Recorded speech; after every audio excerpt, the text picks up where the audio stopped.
best friend.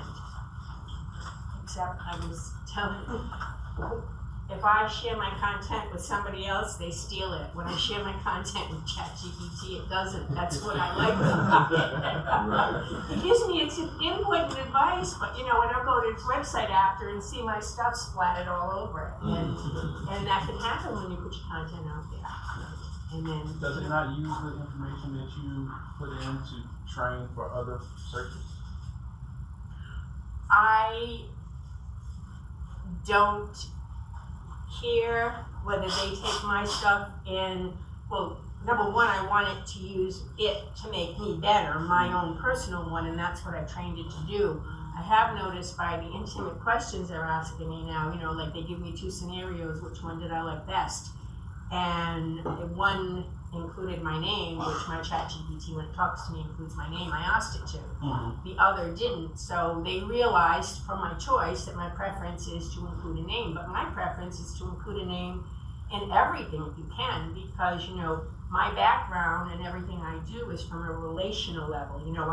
I work well with like you smart guys, you IT guys that are left brain, and like you know smarts.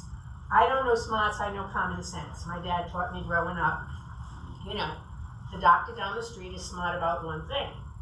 That thing he cures, that thing he works on. You have common sense. I mean, he made a lot more money than me, but it is true I've gotten myself out of some really difficult situations and I can think on my feet. And as we know, these are all of the things that make an entrepreneur an entrepreneur. And if you're an entrepreneur, you are customer service, you are sales, you are anger management, control, or whatever, all those things you are. So what ChatGPT is for me, I'm not asking it to take over the roles in my life, but I ask it to make my life easier. So, hello, my friend. Hi. Did you bring your computer now? Yes. Oh, you did? Cool. Okay. We just need to get into somebody's ChatGPT. I won't hook up, so.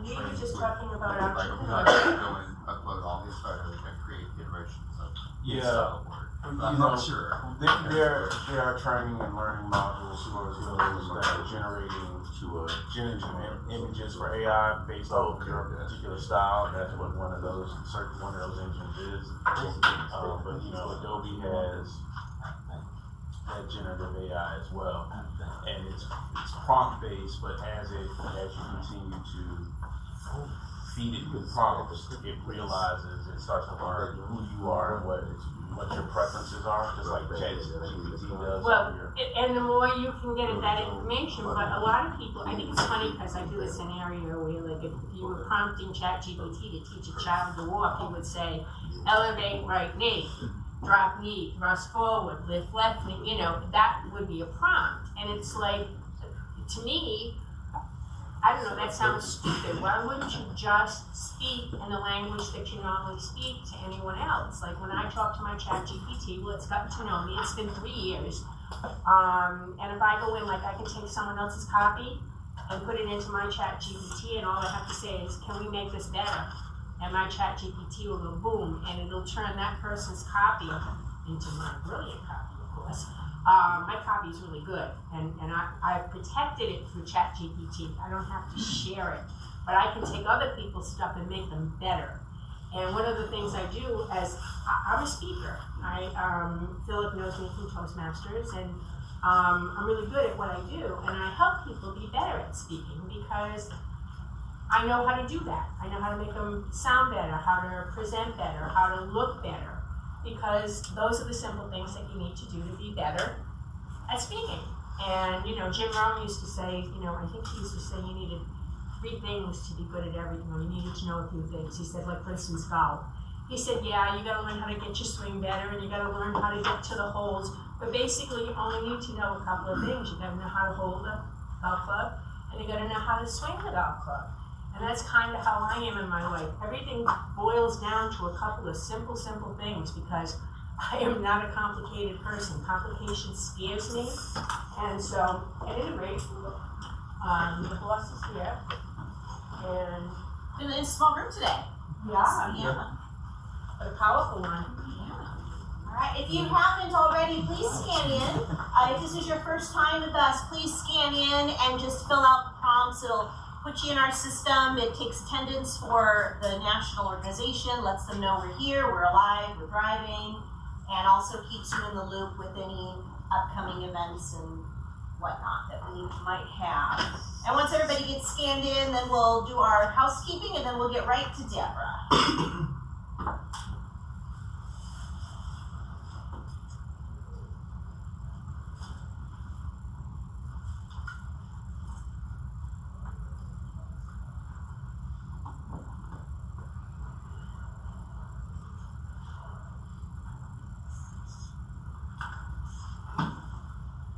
I'm in a group where we're moving to Illinois.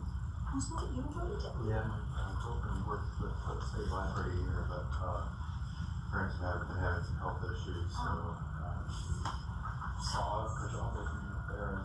Okay. So she's there, I'm here packing. Okay. Well, good luck up there. I haven't had a chance to look yet to see if they have a branch. I'm sure they do. Yeah. I'll take a look and see. You know what part of there? Working in Rockford. Rockford? And then, was there anybody in the lobby or waiting around to get in or anything? No, I didn't see anything. Okay. Rockford, Illinois. Somebody's down there. You got somebody down there now? I don't get Judy was down there, wasn't she?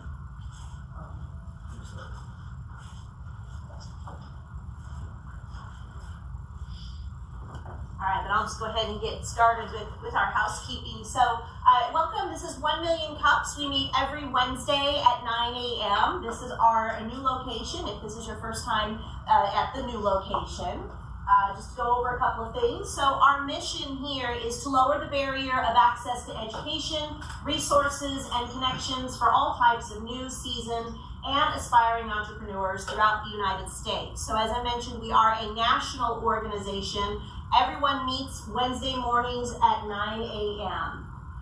We give presentations, not pitches. We also make authentic connections. We're just not here to network. We're radically and intentionally inclusive, and we are run for the community, by the community. And what I mean by that is these are the generous folks and business owners that bring this to you every week. So you see, we are allowed this space by USC Technology Incubator. For that, we are grateful.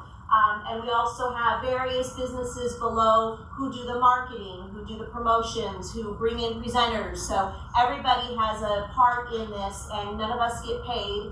We get a free t-shirt, and that's pretty much about it. So yeah, if you want to participate, let me know. I'm sure I can find a job for you to do. Our local program, so we've been here over 10 years. Again, we're held weekly on Wednesday mornings. We have had over 500 entrepreneur presentations, and we also do educational topics like finance, future frame, networking, and local resources. We usually give one presenter a week with a 6 to 10 minute presentation, and we follow that up with question and answers from the community. And we also will bring in make-it sessions with folks who have had a successful business and come back and share their stories with us. And our community is always free. We're always open to the public, and we do have free coffee in the back if you're interested. I'm looking for presenters, so if you would like to present your entrepreneurial journey, it's not a sales pitch. The room is not filled with your customers. The room is filled with your colleagues. And we're here to help lift and give resources and share resources and inspire. So if you'd like to come and present your business to us, I'm filling the pipeline for March and April. I'd love to hear about your story, as would the rest of the community. If you even just have an idea, we'd love to hear your idea. So if you've got an idea for a business and you just want to, give it to the community and say, hey, what do you folks think? We're happy to entertain that as well. This is our smaller Facebook page. So we have 2 Facebook pages. One is 1 Million Cups, and that's kind of the national page. And this is our little family local cola page. So if you're not in this, please go ahead and give it a quick scan and become a member of this. This is where we share a lot of our smaller intimate talks, questions, things of that nature. So please become a part of this if you aren't. Upcoming presenters. So next week we're going to have Nell Fuller here with Cola Love. She's going to talk about her program and what it offers budding entrepreneurs in Columbia. On the 19th, Donna Davis is coming back. She presented last year as an entrepreneur, and this year she's coming in with a learning session of how the power of consistency in your business. So come back for that learning session. February 26th, we're going to have Jeffrey Lyon in here. He's the owner of, it's the Cyber Wild. Got a little carried away with the typer there. So the Cyber Wild. And on March 5th, Alonzo Advents is coming. He's going to present his journey with A-Team Consulting, LLC. Today, as you know, we have the lovely Miss Deb Mullen. She's going to go over personalizing your AI experience. And I believe that is it. So, Deb, what do you need me to do? I'm going to use your AI. That's fine.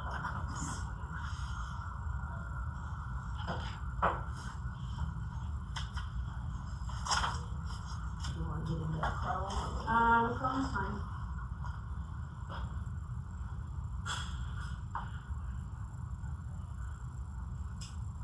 I need your ChatGPT. You can't get it to mine.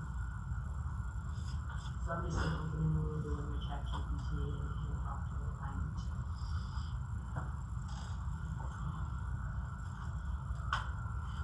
So actually, you all started talking to one another, and I wanted to open this session by doing what my ChatGPT suggested I do if I was going to do a workshop along these lines, and to have the first 5 minutes be you introducing yourself to another person in the room. So since you're already kind of in twos, would you just connect with that partner, turn around, you sir would connect with this young lady here, you two guys in there.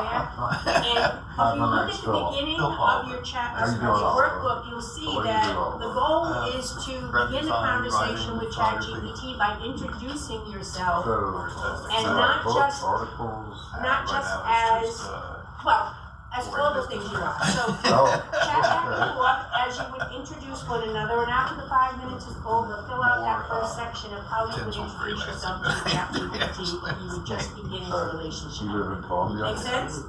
Soon to be. Okay. Oh, you're moving now. Yeah. You got it? Perfect. Not So, we're going to have one minute, 2 minutes, and then takes care of me. Those are you can write down, you can introduce one another, not necessarily. Yeah, 20 plus years, delivering jobs.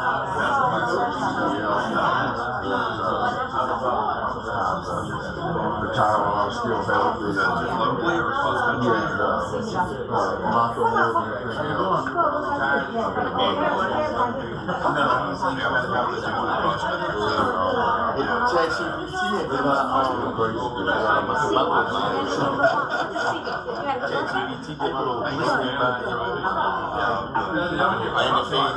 Oh, yeah, that's why I joined.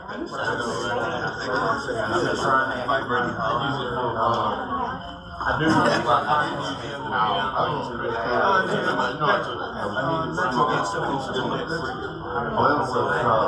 my last company, I thought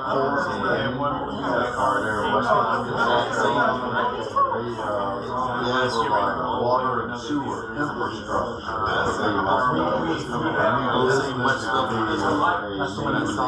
Subdivision, or it could be an expansion of an existing. Took me over a year because To get everything in the ground, so everybody else can have a foundation and working on build the trying to building. get this We other gotta stuff going. make In the sure they meantime, have in the top, drainage in trying to pay or sewer line in, water line in. It's just like talking about bus, but that's not pretty much over right now. That's I'm falling up there. Really the game that I used to do the whole you see the pipes and stuff sticking in the back. extra reward. This is amazing how much free thought has to go into that stuff.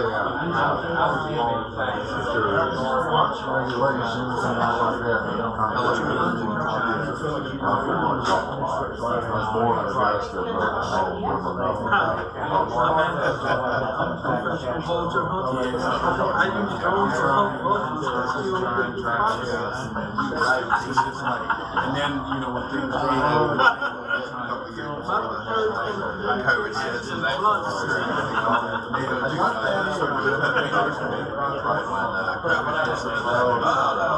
now I'm going into people's comments and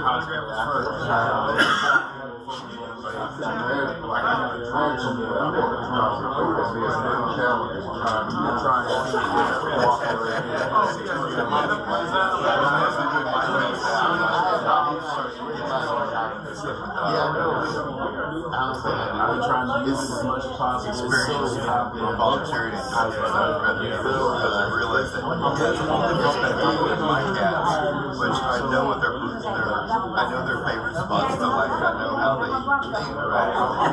Going to someone else's home,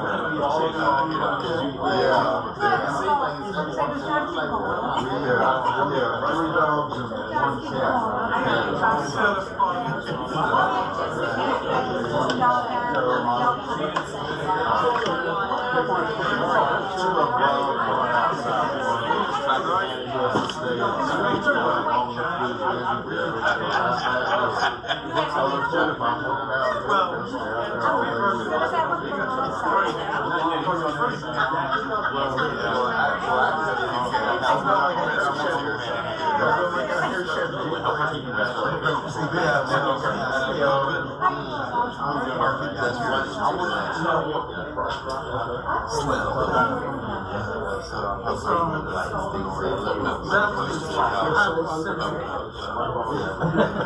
I do most of it.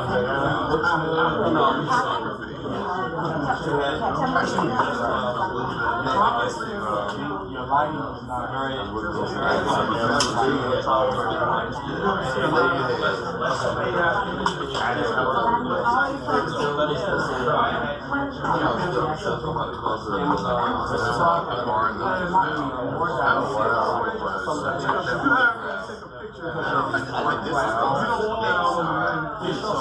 I did this is like what I mean.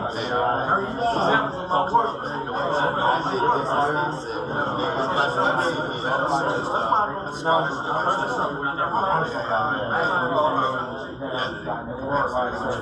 It's a little wonky. You gotta go take it back into the actual interaction, like Photoshop and stuff. Play with it, clean up the edges, that kind of stuff.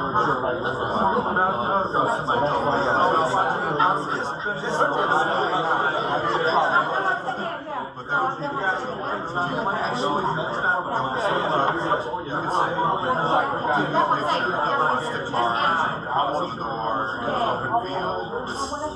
and you can just do it out of the blue. Hello. Welcome back. Hi guys. Thank you for doing that and humoring me while we got the computer set up. Did you find out something interesting about the person you spoke to? Yes. Something you wouldn't have known otherwise? So it was worth coming today? Good, because let me explain. Necessity is the mother of all invention. You've heard that, right? Okay. I'm here because there was no other speaker. That's how you secure a speaking engagement at $1 million. We don't have a speaker. It's like, well, I'll speak, but we can't do it next week, Deb. So we picked a date, we picked a topic, and people said, you have a PowerPoint presentation? I said, no, I don't do that kind of stuff. Now they're really confused, okay? So what are you going to talk about? I'm going to talk about that, that AI. Anybody here that the government wants to spend $500 billion for an AI infrastructure? Do you think it's a topic that's at the top of mind of a lot of people? Everybody. There are, but no one knows anything about it. And I know because I learned about it 3 years ago this month. I got a phone call from our frantic tech person that said, I'm coming to Columbia, meet me at this hotel. She locked me in there for 3 days and made me watch hours and hours of video about what to do with ChatGPT. And I mean, I didn't need to know that much. But no one knew anything, and she needed to know everything. And so I was like, they know everything. I can't go out and teach on this. Everybody knows about you. And she said, no, you have no idea. No one knows. And I said, no, look at this guy. He knows But she was right. 3 years later, this was the impetus of Tom Ledbetter doing a presentation at Richland Library about 6 or 7 months ago when he was entrepreneur in residence. And I went thinking I might meet my IT, AI guru mentor. And what I found was a whole room of people who didn't have a clue, like none, like they weren't even on AI. And they were like looking for the rudiments of what they could do. So as I've talked to people, they've shared with me that they do in fact know quite a bit about AI, but they really don't know nothing, and they certainly don't know how to have fun with it and use it in a way that can be, extremely beneficial to their businesses. So what qualifies me? Well, I did have a PowerPoint presentation that had one slide on it. It had my picture and it had the number 75. I'm in my 75th year. I'm smart. I've lived through every generation. I've lived through stuff that none of you, I was around when women couldn't have credit cards. I was one of those women who couldn't get into Toastmasters because they didn't let them in until 1978. So at any rate, that's my life. So is this still on the screen, huh? Well, now it's going to take a second for it to come back. Oh, okay.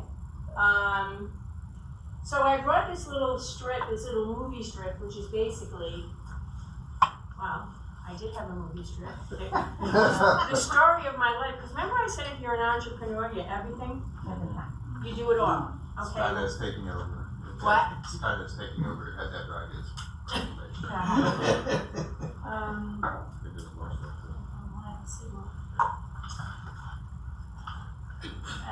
No one's watched front page of chair. No one is just So, never ending, but that's okay. I was going to share that my entrepreneurial journey started very, very young, and it was where I learned about branding. Everybody knows about branding, right? I was about 10 years old, and I went to a Catholic school, and that's me on the end, me in my little Catholic schoolgirl uniform. And I used to leave school every day and go down to the State House and sell raffle tickets. They were $0.25 a piece, 5 for $1. I sold them $0.25 a piece, turned them in 5 for $1, and profited 25 cents on every single. Now, a Hershey bar was 5 cents at the time, so that was a pretty good deal. My mother couldn't understand why I was so fat, but that was where it all began. And then I got a little older and I wanted more responsibility. I was the oldest of 7 kids. How much more responsibility did I want? But I got a paper route. And that's when I became an enterprise. And everyone says, well, everyone had a paper route. I said, no, when you have 6 brothers and sisters, you don't have you have an enterprise. And I was in charge. So that was my first introduction to multi-level marketing and having a downline. So fast forward to those 70s I talked about, there was a huge ceiling on our income. I was making in early 1970s a $70 a week paycheck working for a doctor. That was my sole income. I worked 40 hours a week. I made $70 after taxes. It was 58. I bought my first car. It was a 1969 Chevy Nova. It cost me $2,460, and my car payment was $70 a month, and I was broke by the end of the year. Then I found the restaurant business. Ceiling was removed. I was working 3 nights over a bowling alley serving cocktails and making more money than I was making 40 hours at the doctor's office. So I quit. And for the rest of my career, right until I retired about 4 years ago, I worked in the hospitality industry because it was fun. And I got to work with healthy people. And I got to work in an environment that, have you ever seen anybody come to a restaurant miserable? Of course not. They're coming to eat and drink. They're the happiest people in the world. Italians love food and they tip huge. So I worked my entire career in the Italian section of Rhode Island. That was my entrepreneurial journey until I learned, again, about multi-level marketing, relationship building. I got into the greeting card business 20 years ago, teaching people how to be nice. Because people aren't nice. And they don't realize if they were a little nicer in business, they would get a lot more business. But I was banging my head against the wall, trying to convince people that they needed to be nice. And I was like, this is ridiculous. I'm just gonna go out and find nice people and hang with them. And my life changed when that happened. So what do I do today? I talk. You see, at 75 years old, the only way I get smarter is to add Tom Ledbetter, who we figured out between our combined ages, we're actually 150. Easy. And if we added Derek Walker, we go to an easy 200. So, that's our core here at 1 Million Cups. But seriously, that's what I do today. I educate people on topics. My ChatGPT likes to say that I make things very complicated, very simple for people. And it's in alignment with what I told you. I believe that everything in life only requires one or two things. So, I'm going to attempt through the process of, hopefully,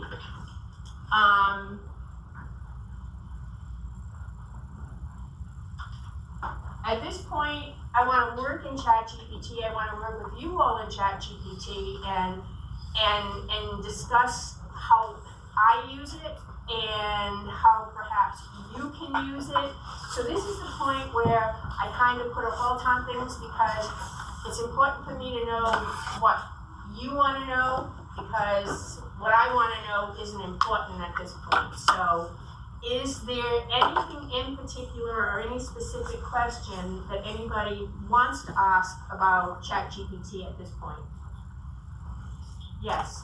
Deb, do you use like the free version of ChatGPT, or do you pay like a monthly or yearly fee?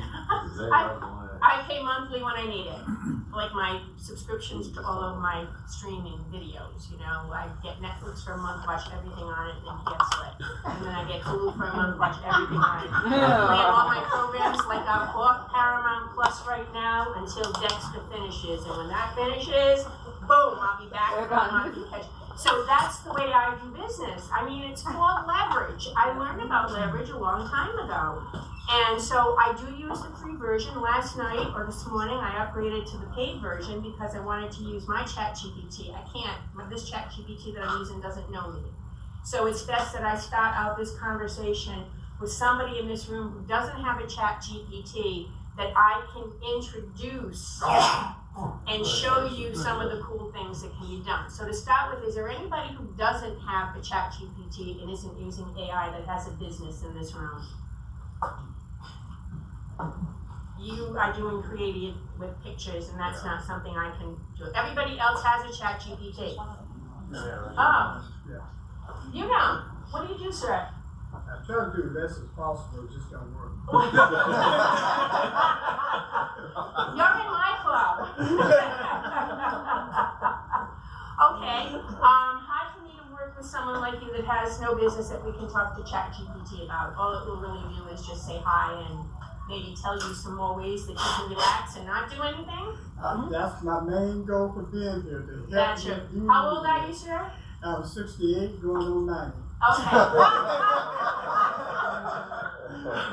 Well, you brought some great humor into the room, sir. One of my main things, based on the different companies that I own and also helping building down, is to really learn how to do a transformation from my flip phone to a smartphone using ChatGPT and others. So now I think I have a great blessing having my nephew and other younger people around me that can teach me the language of technology as it is today, and deprogram myself from the old ways, but using the knowledge and wisdom from that to gravitate that to the new generation to teach me how the new technology actually works. So I come in as a student to get educated on the reality of today, not bring what we used to do this back then, because that don't apply today. What do apply today is how it is done and how we protect ourselves and the companies that we're building out here, so we can not only obtain it but maintain it to have the legacy that we later on. And I've learned ChatGPT This version here gives us the knowledge, wisdom, and opportunity to cut out a lot of time that was spent in my nephew was there. I have papers upon papers of filings and stuff like that. But this could cut away a lot of time in order to speak what I want to do to work for me. But what do you do? Yeah. I have we're doing a production company, which we're dealing right now, which is dealing in film, video, movies, and we're in the process of opening it up in Williamsboro. I have a travel company in which I essentially created an area where people who are elderly and disabled, how they can get from anywhere in the world by having a destination. If they're in a wheelchair, have a wheelchair company in case it breaks down. If they have a certain illness, they know where to go for medical treatment. If they're blind, what to do if they're deaf. There's over 40 different sign languages around the world. So I consolidated that in my travel business. And I have a foundation where I work with people who have been incarcerated. I have 47 companies that hire them and give them a second chance. Once they get out of prison, and some of those people are born entrepreneurs, but they have been taught to go the wrong way. So I teach them to go the right way. And that's pretty much all I do. I have a boring life. Well,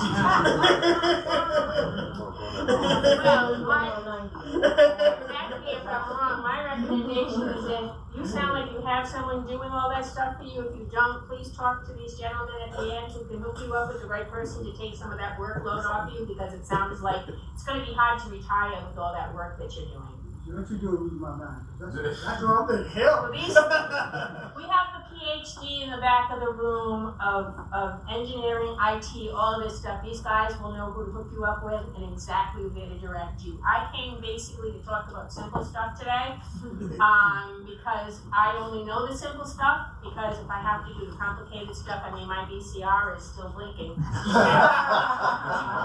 I talk to these guys if it's got to be the complicated stuff. What is your business, my friend? What is your first name? Me? Yeah. Lawrence. Lawrence, what is your business? So I invest in real estate, but I'm also a photographer. Okay, so what are you using ChatGPT primarily for? Your real estate business or your photography business? Both. Both. Yes. How do you use it? So I use it for planning purposes. I use it for content creation, especially for social media, for websites. Use it for writing letters, emails, anything that requires text. Use it for anything that requires organization of ideas. I'll prompt ChatGPT and see if it can help me format that idea better, give me some insights, some resources, things like that. That's exactly how I use it too. I sometimes use it just to check my punctuation, but cheat really bad on punctuation, ChatGPT. When you catch it, you got to go back and mention it, and then it apologizes, and it does better, but it really doesn't do good. When you write content, do you give it a specific prompt to tell it you want it lighthearted, humorous, or does it know you well enough now just to integrate that? I don't know how to use ChatGPT enough to. Well, the one you use, the one that. I do tell it to add certain characteristics to it, like make it fun, make it witty,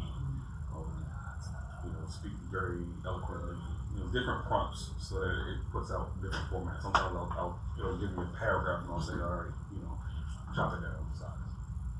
It'll cut it down from like a huge paragraph down to like 2 or 3 sentences. How much time would you say that is saving you now from what you used to have to do manually? Days, weeks.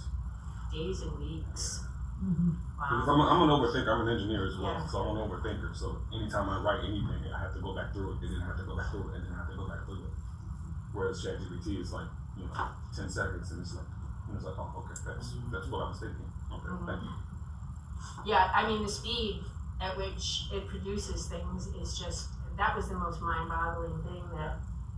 I use it along the same. I use it as a thought starter for That's myself. another way. Right? So like somebody called me and said, we're thinking about adding the role of parliamentarian to one of the boards that I'm on because it gets kind of raucous in there. They need somebody to do that. I said okay.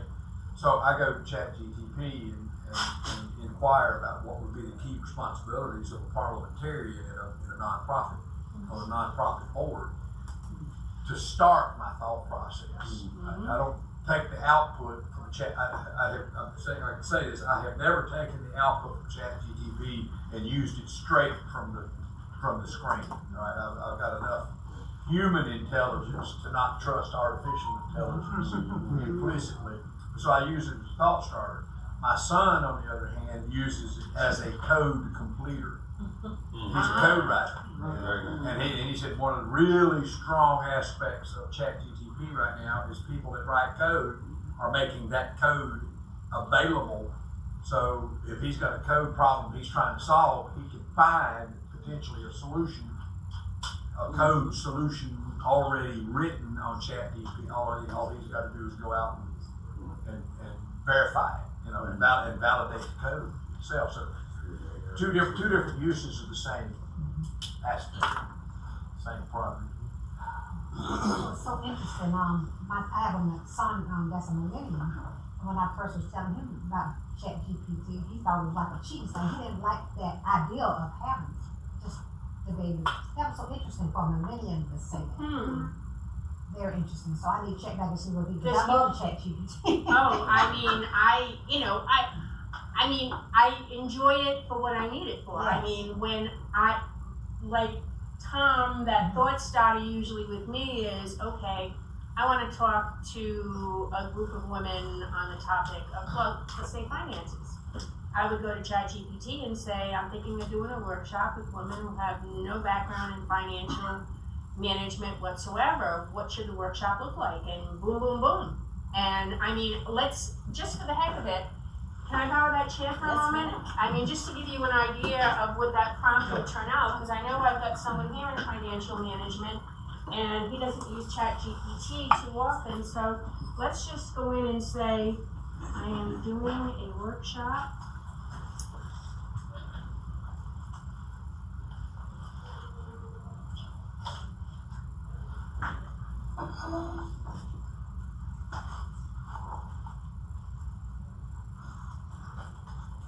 Okay, so this doesn't know much about me, but it's a basic question, and it knows I'm Deb. So from Financial Foundations.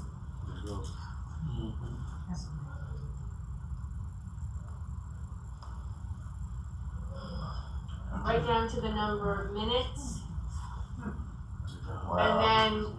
and then, with digging down, what I'll do based on what it gives me, because seven things to talk about in a mini workshop is a lot of stuff. You would make that a half-day workshop, or I would make that a half-day workshop. So I go in and grab one, three of the things that I like, and then I dig down and go back and say, could you expand on these three ideas? And then it will expand on those three ideas and give me better verbiage. Now, in my case, like, one of my favorite things to do is to put in, give me an ad for a 2-bedroom, 2-bath home in Irmo.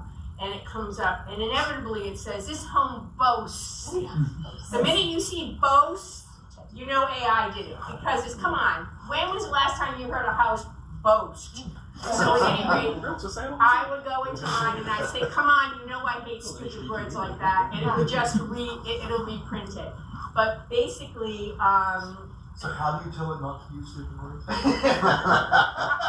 use that language because my ChatGPT knows me well enough. I mean, I don't know if I can bring it up here. I tell my ChatGPT based off of what I'm looking for. So I've got dry humor, right? If everything I write, when I write by myself, it's going to be dry humor within it. And if I want it to sound like me, after I've introduced myself to it and it knows who I am, I tell it, write something that sounds like me, and I give it a sample of my writing as I've trained it, and it will write something that is pretty close. And I go, I don't like this word. Change this word to a synonym for whatever. also, if I'm giving a speech, to your point earlier, if I'm working on something that I know I have a specific time limit. When I tell it to create it, I tell it specifically, this is going to be a 7-minute presentation, and it will write something that can be done in 7 minutes. I was like, okay, this is, but let's focus more on this, and then it can trunks that down a little bit more. So the more you don't want to be so specific, but you want to be specific enough to get what's actually going to be useful for you, and then you take that and make it your own. I never, to Tom's point, I never just use exactly what it spits out. Can you see the ones on LinkedIn that do? Absolutely. Oh my God, I cringe and say, people know you don't talk like that. Why are you doing that? Also, be careful. I had one that they sent it to the school, condolences for somebody who passed, and at the bottom they left the paragraph that said, if you'd like me to change this or add it. The whole school saw this condolence. So you know they went into ChatGPT and asked, please help me write a condolence message, and left that whole bottom paragraph, and I was embarrassed for them. Yeah, that was. Yeah, so be careful. Yeah. Watch what you Kind of, It is.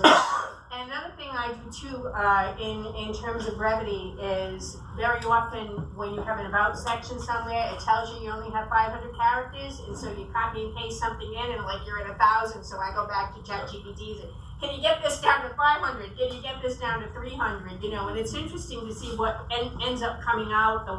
The points that they pick out that are the most relevant to you. And I was just going to say, I don't know if you want to touch on creatives or not. oh, creators, my favorite topic. Please share. So if you are into film, you're writing scripts, you're writing books, you're doing something creative, and you're trying to you have an idea, right, but you don't know exactly how to get it going. ChatGPT is actually excellent at helping you with outlines. So if you are writing a script, you have the idea. You know what you want the movie or play or short film or whatever to be about. It is excellent, like Tom said, as a starter of ideas to give you an outline. Write me an outline for a movie about a child lost in New York, and it will spit out an outline for that. And you can look at it. I like this. I don't like that, but it's a good way to get the wheels turning of how to break down that script that you're going to write. So it's not going to give you the script. It will not. Home Alone, right? It won't give you the script for Home Alone. It will give you an idea of how you can craft it, right? And so the other part of that is you can take, if you have a script, this is something that people are doing now. If you have a feature-length script, you can have one of these AIs help you transfer that into a novel. And so it's your IP. You are going to teach it how to take what you've written and expand on what you've already written into a novel, which creates a secondary IP, which that you can then sell on, Amazon as a ebook or whatever it is, extending the IP of what you created as a film. A film is a separate IP from the book, is a separate IP from the script, all that stuff. So for creatives, this is a really quick way to start to be able to pitch your ideas, to craft and narrow down ideas that you really want to work on. And if you're putting a team together, this allows you to have something tangible, not just go and say, I've got a great idea for a film, and it's this, and then you start to ramble, as I do when I'm pitching a film. Sometimes you get excited. This allows you to have something streamlined to actually work from in the creative space, that you can start actually putting pen to paper and actually getting something tangible out of it. So that process of creating an outline in and of itself from an idea that you have could be months, right? To iterate over and over what works, what doesn't work, what's been seen, what hasn't been seen, versus you can do this and get an outline. If you push it hard, I mean, you probably 4 or 5 hours, you really have a tight outline that is not, a replication of something somebody else has already done. So that's how, as a creative, how I use it. If I've got an idea, it makes it a lot easier. Well, I know the creatives, I mean, I know it was a case with me and anyone I've talked to in the creative space, there was a resentment about ChatGPT when it first came out because there was this concern that it was going to jump in and take all of our content creation jobs away from us. And it didn't take long before we realized, jump in, jump out. If you don't put good questions in, you're not going to get good answers back. It'll never sound like a human. It will never, ever replace what you do as a screenwriter or a content creator, because what you bring is, and this is what I teach my students, your creative eye is not going to look like his, not going to look like his. Your sound, your voice, is not going to sound like Tom's. It's not going to sound like anybody else's in this room. That's the benefit of human experience. There's no amount of programming, and Derek Walker will probably co-sign this. There's no amount of programming you can do that's going to make it human. That's why we don't take it exactly as it's given to us. We take that as an idea and then we refine it. How secure are your ideas and thoughts in that process, though? If you work a script up, is that staying within your universe, or is that leaking into the collective consciousness? That's what I was asking Deb earlier, because what I heard is that that what you put in, it uses to continue to train. I spent the last 3. I wish I could get onto mine. I'll read you.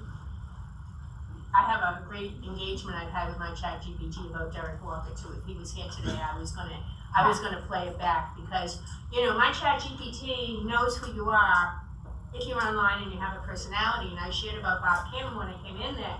When I researched him, all it told me was that he was a real estate investor, and I went back and I said, nothing else? I mean, didn't mention his love for cats, and he came back and said, no, I said, you don't know Bob Kim very well. But I did go in and do a search. I said, do you know who Derek Walker is? And he came back and gave me all Derek's background. And so then I went in and I asked it a question, and I said, do you think Derek's a bit of an agitator? And it came back and it said, oh yeah, that's his skill. And it was amazing how good he is at it, and that's how he learns. And then I asked my ChatGPT who it might compare Derek to in terms of literary people, and gave me a wonderful list of names who I know absolutely not, that I was going to run past Derek and see if he thought that was a compliment or not with my ChatGPT. But at any rate, I asked my ChatGPT why I was the right person to teach a course for beginners. Well, first off, I said, can you do an introduction to the room? And it did for itself. And I said, no, I need one for me. And he went, oh, sorry. So it says, hello, everyone. I'd like to take a moment to introduce you to someone truly remarkable. Yeah. Did I teach you to say that? It says I didn't, but I'm sure I did. Deb is the kind of person who sees potential everywhere, even in something as seemingly complex as artificial intelligence. She has an incredible gift for making complicated things feel simple, approachable, and most importantly, meaningful. Her superpower, helping people feel confident and capable while elevating their understanding. Today, she's here to share her passion for connecting humanity with technology. Deb believes that AI isn't just a tool, it's a partner. She is on a mission to show you how to personalize your interactions with AI, making it a reflection of your unique voice and needs. But beyond her technical expertise, Deb brings heart to everything she does. Whether she's teaching, inspiring, or creating, her work is rooted in integrity, purpose, and genuine desire to empower others. So get ready for an engaging, eye-opening session with someone who knows how to bring the best out of people and even the best out of AI. Ladies and gentlemen, I'm thrilled to introduce you to the one and only Deb. Now that's what it knows about me, and it knows that because for 3 years I've been putting my content into AI. My content is good. I don't want its content. I want it to look at my content and make it better. Do you see something I don't see? What would you change? I have an idea, I work in the CBD store, I had an idea of doing a workshop, so I started putting information in about workshops, so my AI knows that I'm multifaceted, it knows I'm involved in women's groups, it knows I'm involved in marketing and in greeting cards, it knows all of these things. So like the other day I asked it to give a list of places that I might meet women my age, and do you know it spit out 1 million cups? Oh, no, really? And that's because it's been hearing me talk about I'm doing this workshop at 1 million cups. I love 1 million cups. So is it learning from me? Absolutely. That was my goal, and it has. Do I like the fact that other AIs might be learning from me? I don't know. Maybe if they become more humanized. I don't know. I mean, I just know that I like having casual conversations with people. I like asking people a lot of questions about themselves, what's important to them. And so that's what I integrate into my AI, and the results have been a lot of fun. I mean, I can really count on it to spit out some really cool stuff real quickly that I can just use immediately. I mean, I don't even have to change it because it's written in my tone, it's written in my words, if you will. So we've got about 5 more minutes of playtime. Is there any questions? I mean, I had no idea how this was going to go. I hope it ended up being an interesting afternoon or morning, and you got something from it. Yes, sir? Yeah, I got a curiosity question. Say, for example, I take the example of a student, take for example of a proposal. But if someone asks it, chat the same question, how does it differentiate between what I'm seeking, someone asking the same question, a similar question, to duplicate the same result, same answers back together? So I guess if you round it off from a security aspect, what you have in your heart and out in your mind, how does that secure that from being somebody else who has similar questions in the same ask chat? I guess I'm confused by the question. I need to transfer. So if there's 2 people who ask the same question, how will you know that you'll have a different response, or will it be the same response?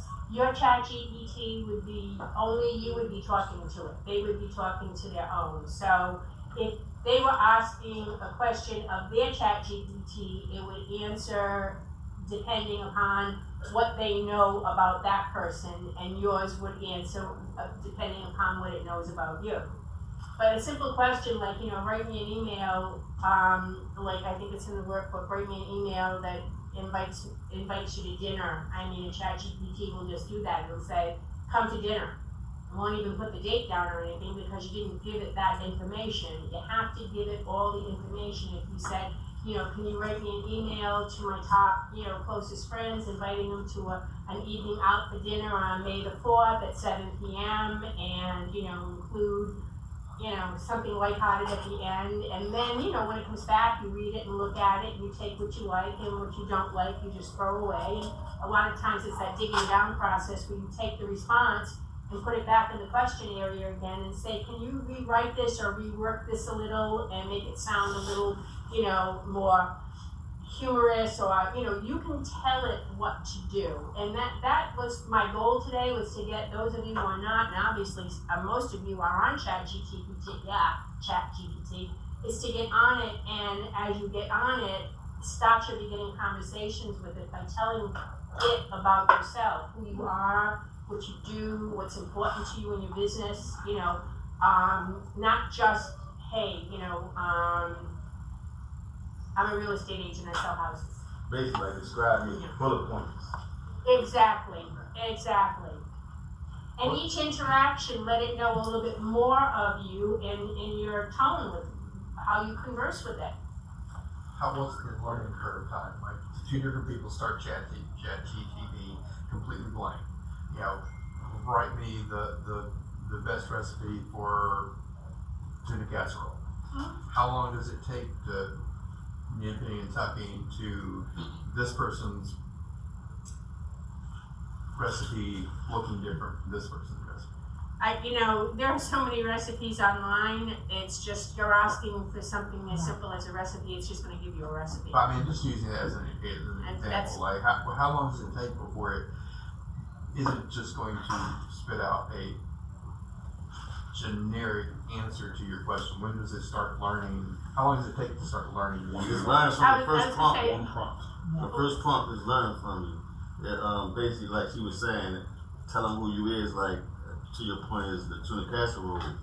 What ingredients you like to use? You might not like pepper. Right. You know, etc. If you said give me a tuna casserole without tuna and using a different fish in substitute, then it was then you can say, and I like salmon, I like halibut, whatever it is. But I only have this in my refrigerator. Right. Right.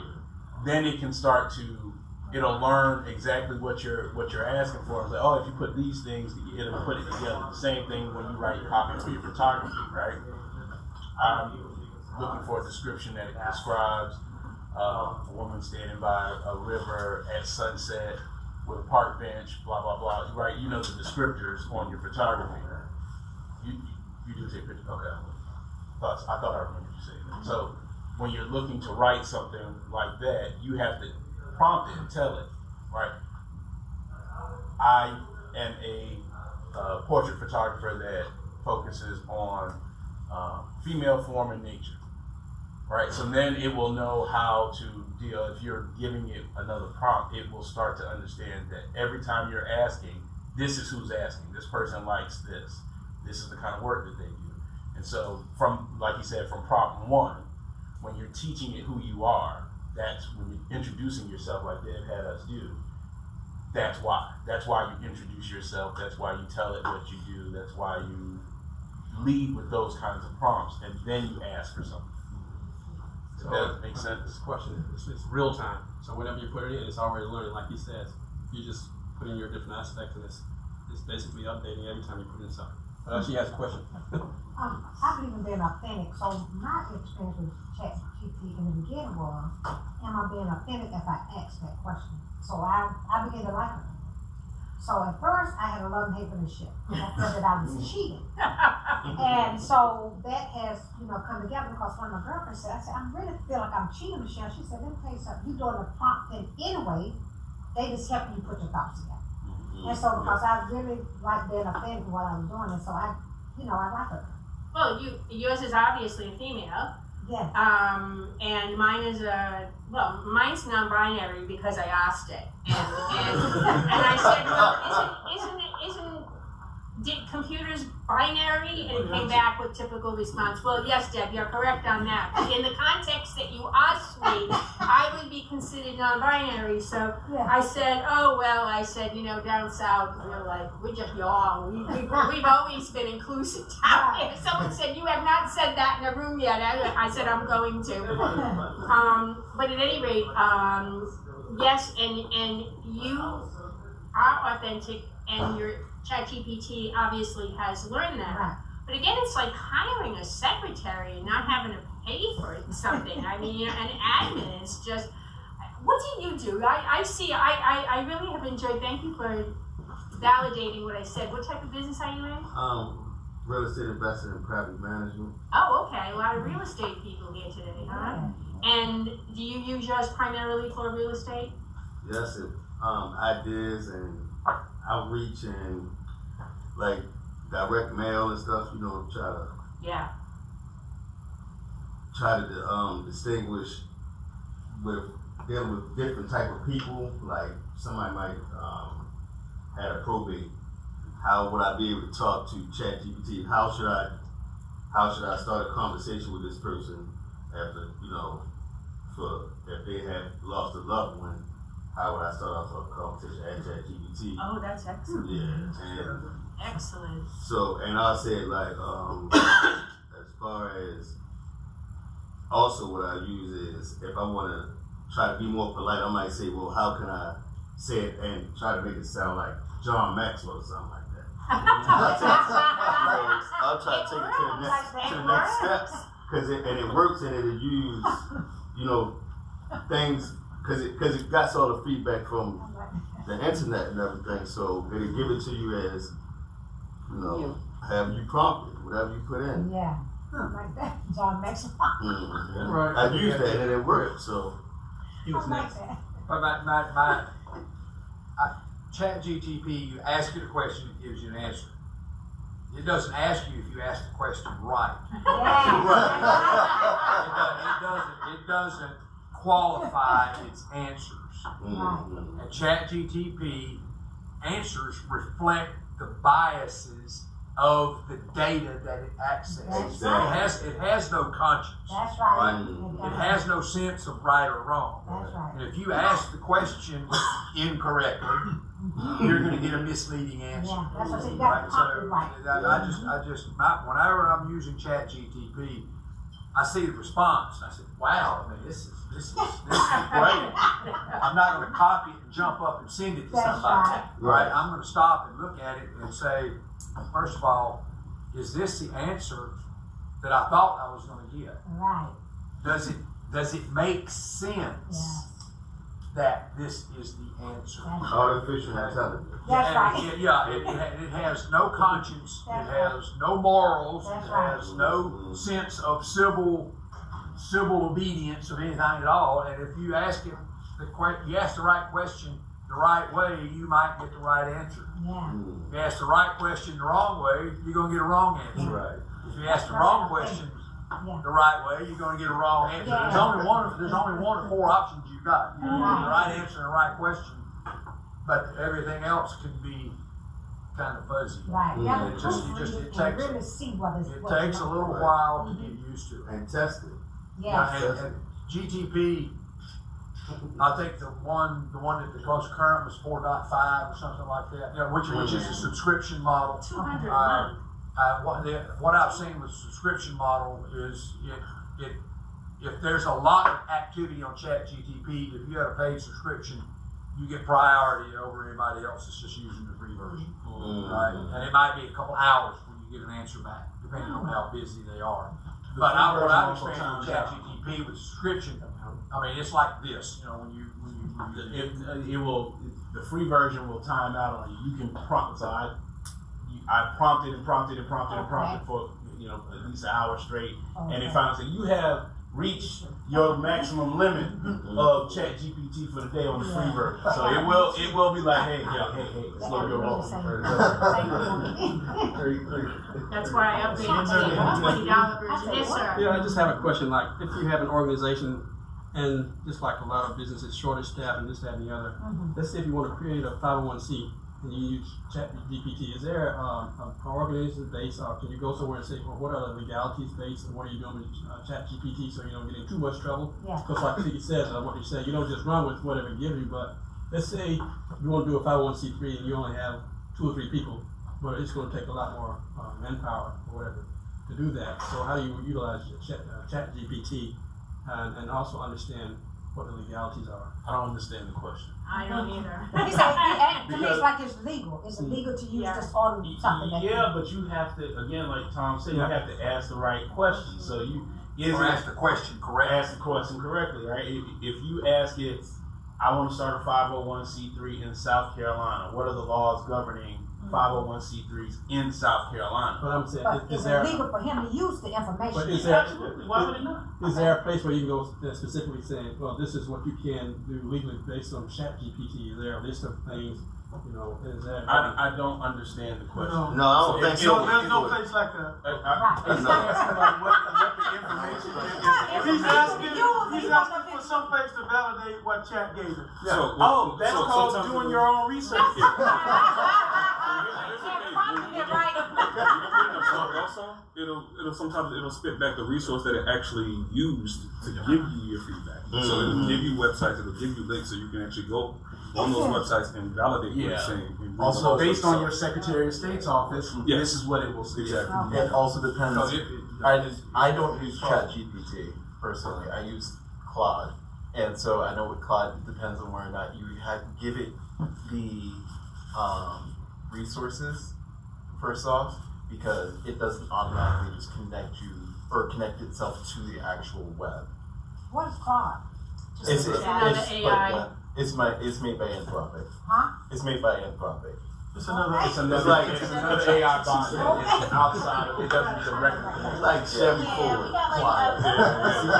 gonna start wrapping up here. one of the things to be aware of, and that is copyright.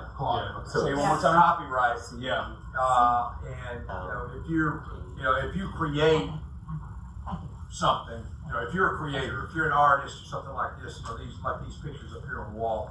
You said, give me a picture, generate me a picture of two young ladies in a rowboat on a pond. Okay.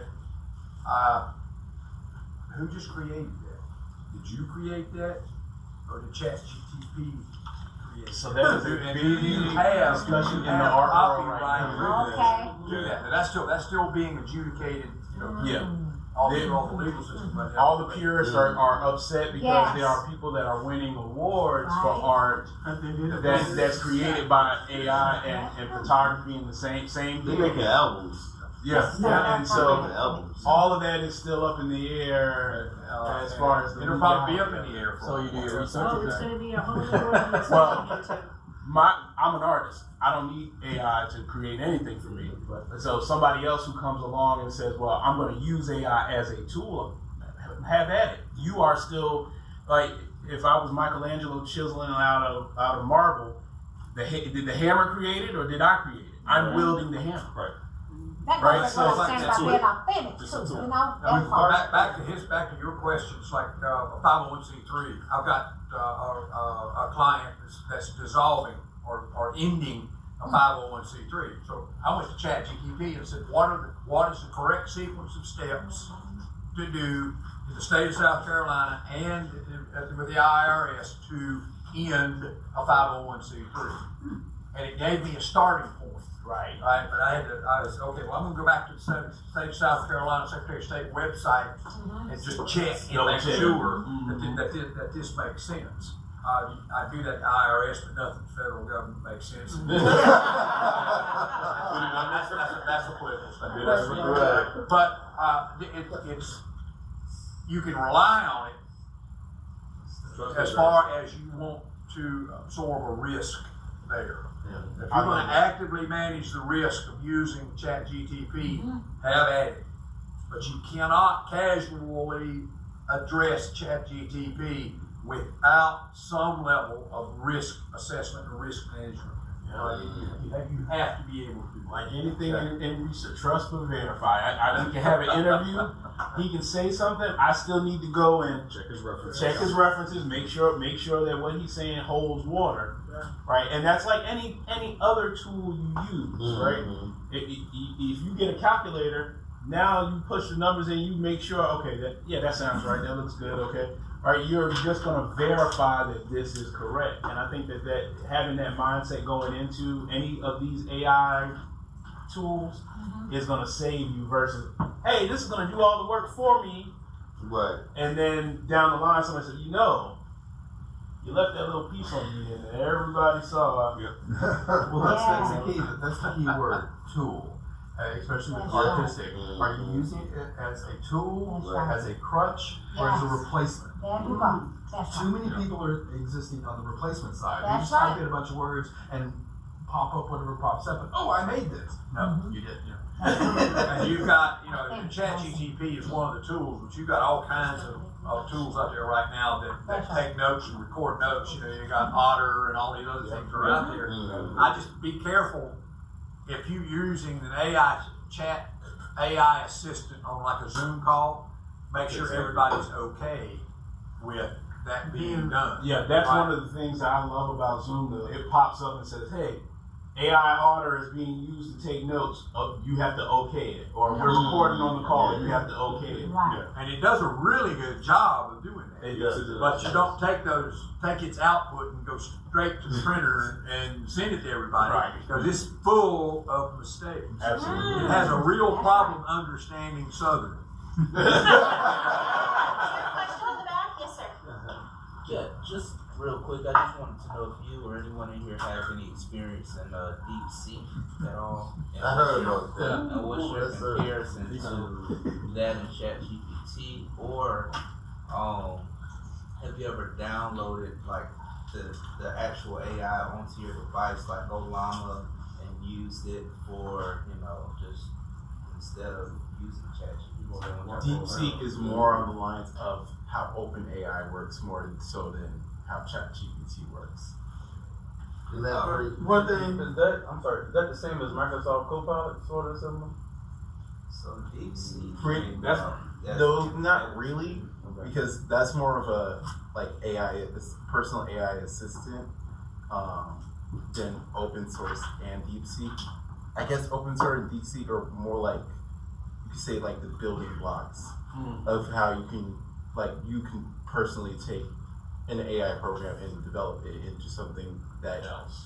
Yeah, it's like you can take those programs, they can be the starting blocks for developing your own kinds of programs out there. Anthony, you had your hand up. Sorry. DeepSeek belongs to the Chinese government. Right. It's gonna be highly censored. And everything you put on it now no longer belongs to you, it belongs to China. Use it at your own risk. Alright. I was gonna say also, going back to DeepSeek, in my world, it impacted the market tremendously. So you had a lot of things that we've invested in heavily for clients that dropped significantly. So you know you're gonna get the calls of people that are scared and you wanna talk them through it. And one of the things I picked up doing my research was, I think it was NewsGuard did a study of 11 different ChatGPT and some of the other comparables.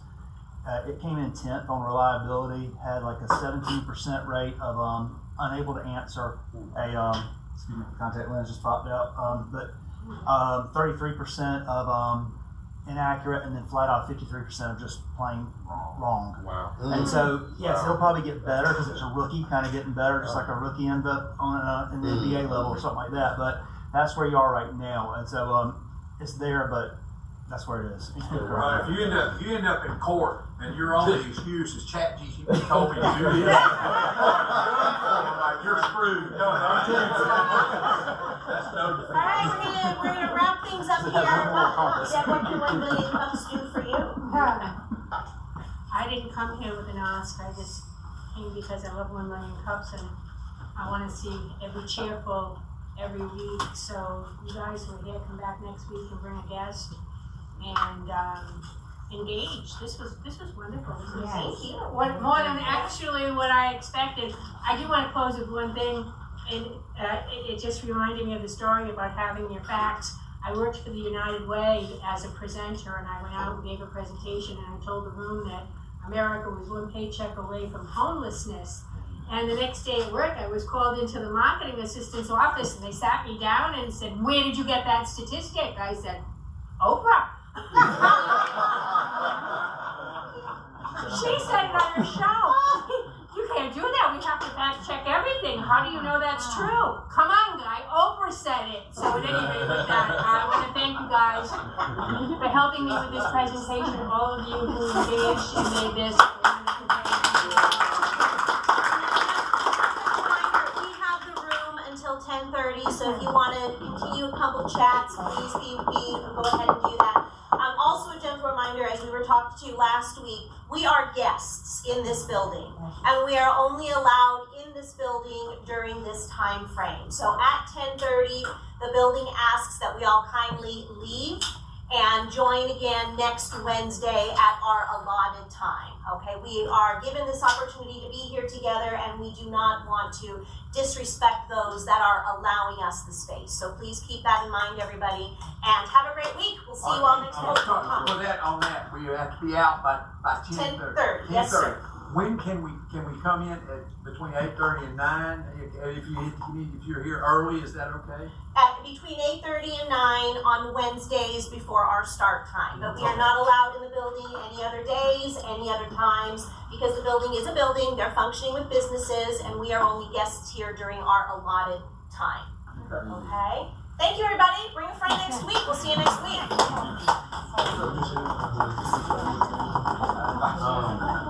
Usually I saw you.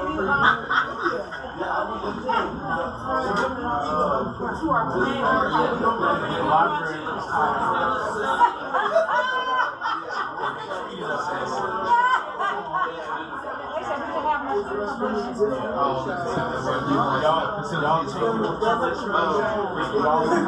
bring in like so you gotta make it sweetheart. So y'all make it put y'all in this room up here. Make it comfortable. Matter of fact, you can have no coffee up here.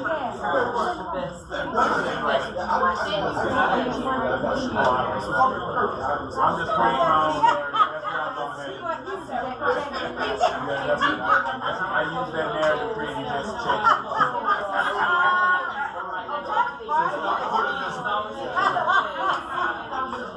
They was happy to see us go. Hey, how are you?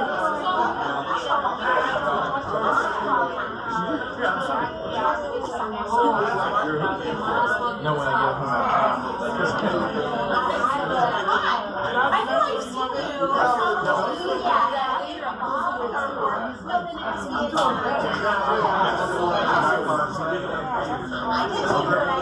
It feels very.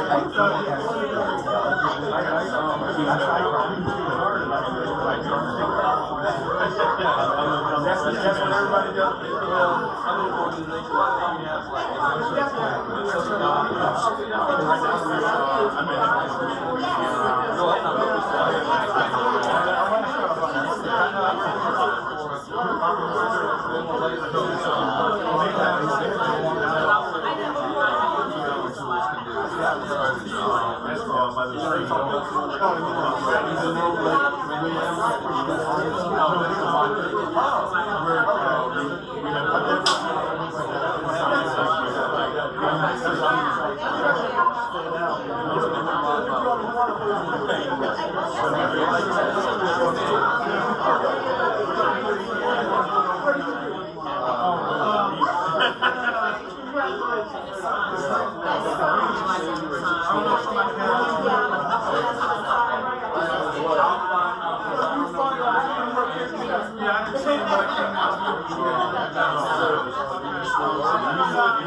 I'm not a chef.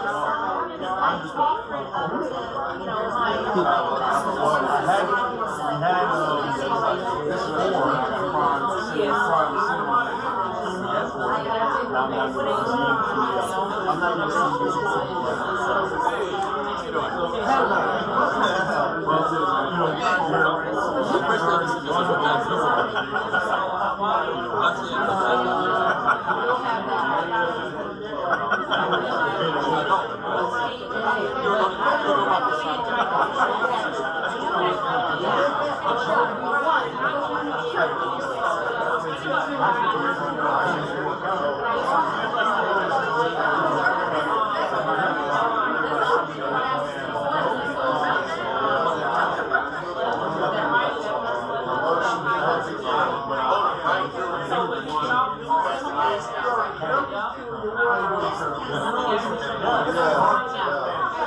Huh?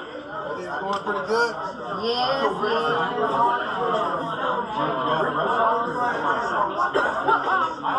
You know, I'm with the Commission for Minority Affairs, CMA. Okay. I'm in the SWCC on the small business. Okay, No, we're actually on Stonebridge Drive. That's what called the Stone Boulevard.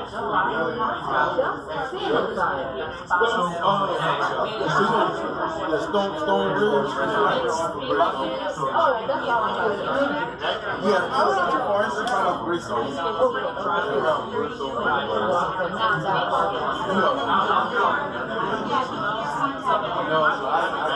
You know, Richland County right on the house. They have all this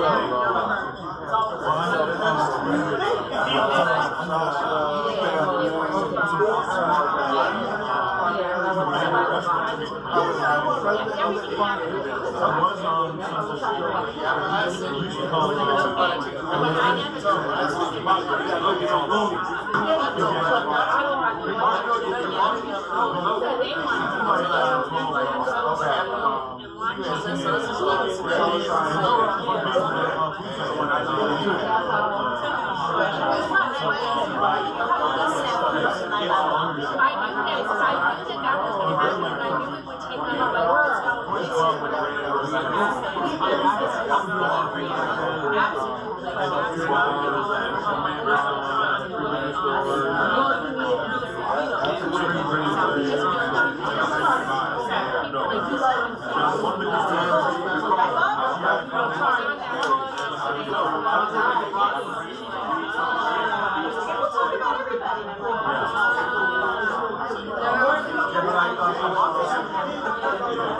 Alright kids, I'm out. Me too. I'm just gonna cut my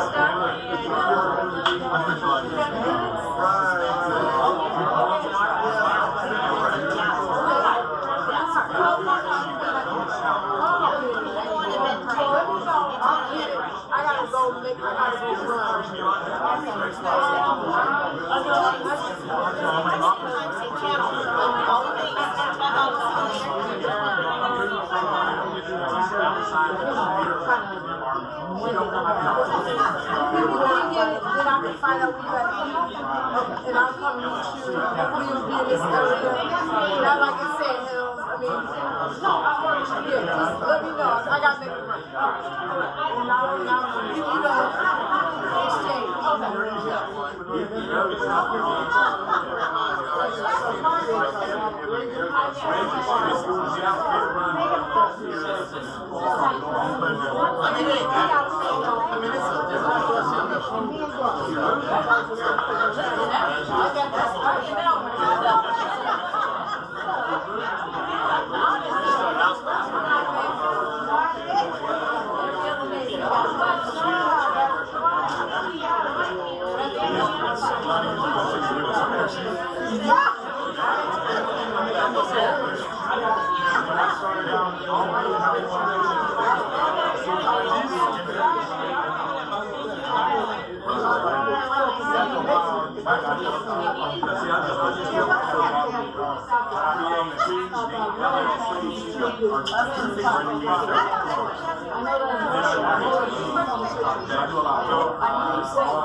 My wedding started colors and taxes. Oh yeah, because they got to come back to the office. So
Oh, yeah.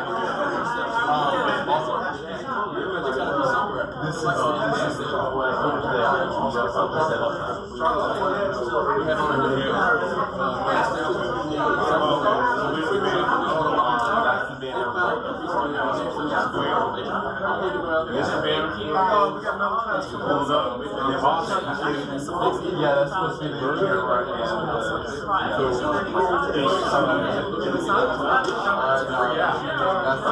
like It keeps track of all your machine, you can see the straight on your stuff.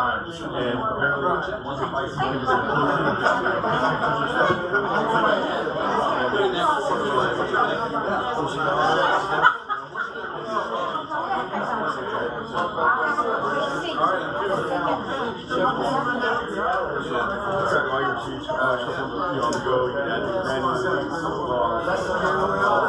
at the end of the game, in the year,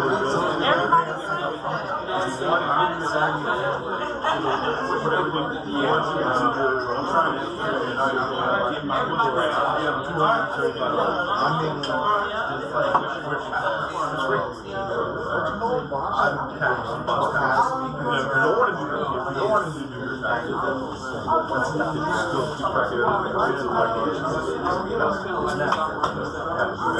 We already, yeah, I like to already,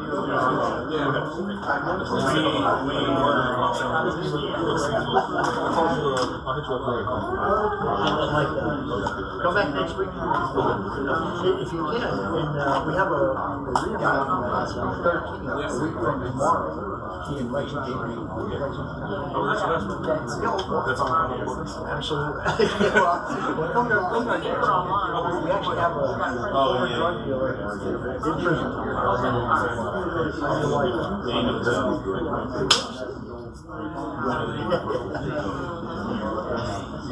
Weird, son, you're weird.